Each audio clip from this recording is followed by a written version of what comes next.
Before we start, imagine this with me. You're underwater near a reef. Everything's quiet. You shine your light on a rock, and the rock blinks. You get closer, and that rock melts into 8 arms, flashes colors like a bug, and vanishes into a crack that looks way too small. That wasn't your imagination. It was an octopus. And if that already feels unreal, stay with me, because from here on out, things only get stranger. Here's the main question for you to hold on to until the end. How did an animal that's soft-bodied, short-lived, become so intelligent and so weird? We'll come back to that. And hey, if you like real science told like a story, hit like now.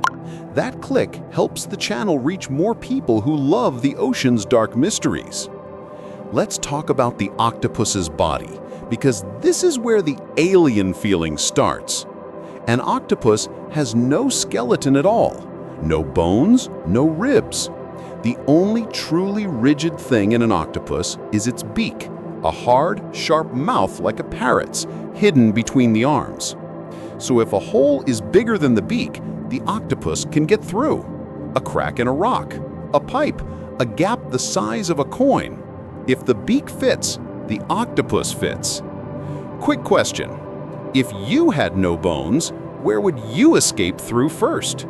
Because octopuses escape all the time, and it's not by accident. Now add this.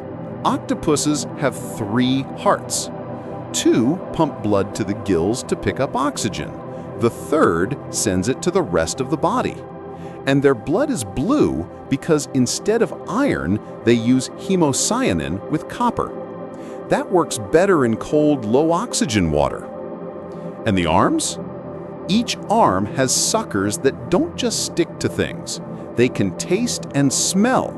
So when an octopus touches something, it's literally sampling the world with its arms. But the strangest part isn't the hearts or the blood. It's where the octopus keeps its mind. Let me show you. Octopuses have about 9 brain centers. 1 main brain in the head and big clusters of neurons inside each arm. About 2/3 of their neurons aren't in the head. They're in the arms. That means each arm can explore, react, and solve simple problems on its own. An arm slips into a tiny gap, feels around, and decides the next move without waiting for the central brain. It's like 8 smart assistants working for one boss. That also explains the famous escapes. There was a case in New Zealand where an octopus found a small opening, got out, crossed the floor, and reached the sea through a pipe. It wasn't luck, not panic. It was curiosity with strategy. Now think about this. If your body had 8 semi-independent arms, would you feel like one mind or many? Science still debates where the octopus's self lives, in the head, the arms, or both. Now let's talk about camouflage. Most people underestimate what that word really means for octopuses. An octopus doesn't just change color. It changes pattern, shine, and texture, often in less than a second.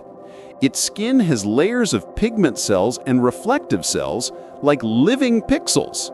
It goes from rock to sand to coral almost instantly. And there's another bizarre thing about how octopuses see the world. Many octopuses are probably colorblind. They don't see colors the way we do. But instead, they can detect the polarization of light. It's like they're seeing a secret filter in the ocean, reflections, outlines, and signals that are invisible to us. An extra sense in a world where everything depends on light and shadow. And some octopuses go beyond hiding. They perform.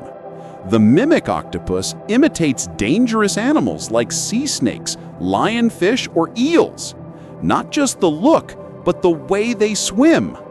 It's survival through deception. Don't eat me, I'm something worse. This is where octopuses blow our minds. They solve problems, open jars, learn from experience, and remember solutions days later. And they're one of the only invertebrates that play. In labs, octopuses have been seen pushing objects again and again just for interaction. It wasn't food, not shelter. Play is usually a sign of a flexible mind. If this is surprising you, subscribe, because the deep sea has way more "how is this real" stories. And let me ask you, do you think intelligence has to look human to be real? Because octopus intelligence doesn't look like ours, but it works. For a long time, people thought octopuses were totally solitary. But in Australia, they found places called Octopuses and Octolantis, where dozens of octopuses live close together in dens made of shells.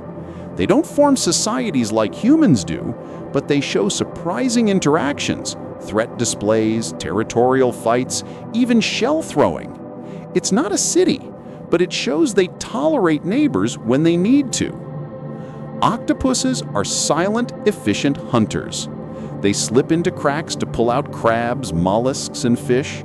Their saliva has toxins that paralyze prey and start digestion before they even eat.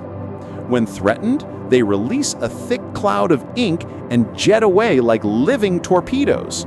And some species drop an arm to distract a predator, then regrow it. Their regeneration is among the most advanced in the animal kingdom. Now comes the most recent and darkest discovery. In the blue-ringed octopus, the female is much larger than the male. And among cephalopods, sexual cannibalism is common, so mating can be deadly for him. In 2025, scientists saw something terrifying. Right at the start of mating, the male delivers a precise bite near a large blood vessel and injects tetrodotoxin, a brutal neurotoxin. The venom doesn't kill the female, but it paralyzes her for a while, long enough for the male to finish mating without being eaten. Then she recovers and acts normal, which shows a natural resistance. To science, this shows an evolutionary battle between the sexes, each developing advantages to survive and reproduce. So, even octopus romance is strategy. With octopuses, nothing is simple. Another twist. Most octopuses live only 1 or 2 years. After mating, many decline and die fast. Mothers stop eating, guard their eggs non-stop, and die when the babies hatch. But deep in the ocean, there's an exception. The species Granulodon boreopacifica was filmed caring for eggs for 53 months, more than 4 years, without leaving or feeding. It's the longest incubation period ever recorded for any animal. Octopuses aren't just curious. They balance ecosystems. They control populations of crabs, mollusks, and small fish.